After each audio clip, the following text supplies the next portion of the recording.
ताज्या बातम्या आणि जाहिरातींसाठी महाराष्ट्र न्यूज चॅनलला सबस्क्राईब करा आणि बेल आयकॉन प्रेस करायला विसरू नका. 200 कोटींचे आंतरराष्ट्रीय क्रिकेट स्टेडियमचे काम लवकरच पूर्ण होणार. प्रभाग 1च्या शिरपेचात आणखीन एक मानाचा तुरा. प्रभाग क्रमांक 1 मधील पेठरोड रस्त्यालगत साधारणतः 32 एकर जागेमध्ये 200 कोटी रुपये खर्चाचे आंतरराष्ट्रीय दर्जाचे क्रिकेट स्टेडियमचे काम लवकरात लवकर पूर्ण होणार असून यामुळे प्रभाग 1च्या परिसराचे महत्त्व काही पटीने वाढणार आहे. यामुळे प्रभागाच्या शिरपेचात आणखीन एक मानाचा तुरा खोवला जाणार आहे. या भागातील उद्योग व्यवसायांना यामुळे मोठ्या प्रमाणात चालना मिळणार असून या भागांचा मोठ्या प्रमाणात विकास होणार आहे. तसेच शहरातून आणि प्रभागातील खेळाडूंना यामुळे चालना मिळणार असून यातून राष्ट्रीय आणि आंतरराष्ट्रीय खेळाडू निर्माण होण्यास मदत होणार आहे. या भागातील माजी नगरसेवक रंजना भानसी, अरुण पवार आणि गणेश गीते यांच्या नगरसेवक आणि स्थायी समिती सभापती कार्यकाळात शासन दरबारी मोठ्या प्रमाणात पाठपुरावा करून त्यांनी या कामास मंजुरी मिळवली होती आणि मनपात यासाठी निधीची तजवीज करून या कामाचा शुभारंभ केला. प्रभाग 1 मध्ये भविष्यात साकारणार उत्तर महाराष्ट्रातील पहिली ई-लर्निंग अभ्यासिका. 700हून अधिक विद्यार्थ्यांच्या स्वप्नांना मिळणार बळ. प्रभाग क्रमांक 1 मधील दिंडोरी रोड रस्त्यावरील निसर्गनगर येथे साधारणतः 2 एकर जागेमध्ये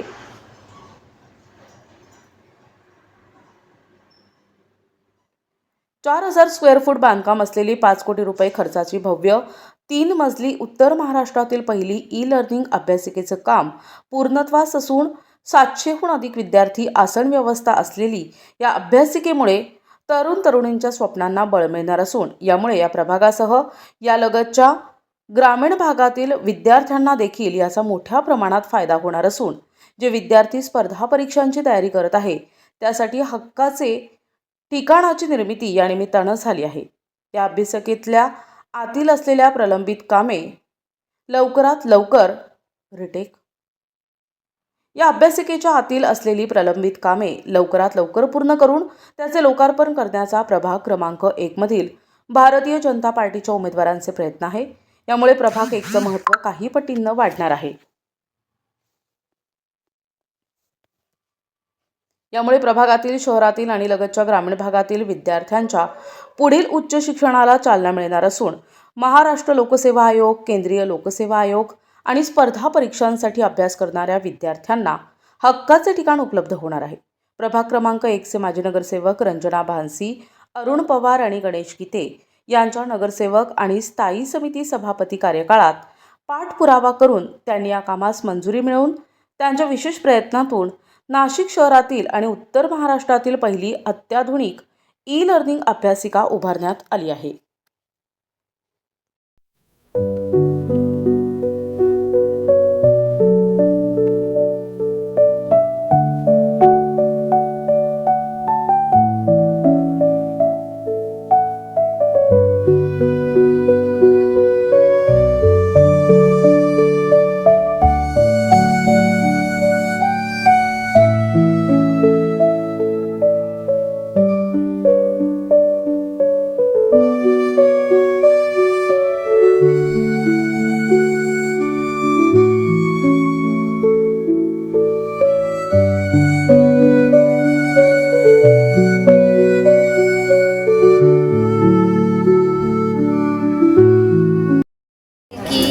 काल आपले लाडके मुख्यमंत्र्यांनी सांगितलेले आहे की लाडकी बहीण योजना तर आपण करतच आहोत, पण लखपती दीदी योजना आपण आता करणार आहे. तर मतदारांना मी एवढंच आवाहन करेन की सत्ता अशा व्यक्तीच्या हातात द्या की आपल्या प्रभाग तर आपण विकास करणार आहोत, पण त्याच्याबरोबर स्मार्टही करणार आहोत. आणि येणाऱ्या कुंभमेळ्यासाठी जो निधी भेटणार आहे तर भाजपाचाच महापौर आपला झाला पाहिजे आणि त्या निधीतून आपल्या प्रभागाचा आपण कसा जास्तीत जास्त विकास करू याची आम्ही नक्की दक्षता घेणार आहोत.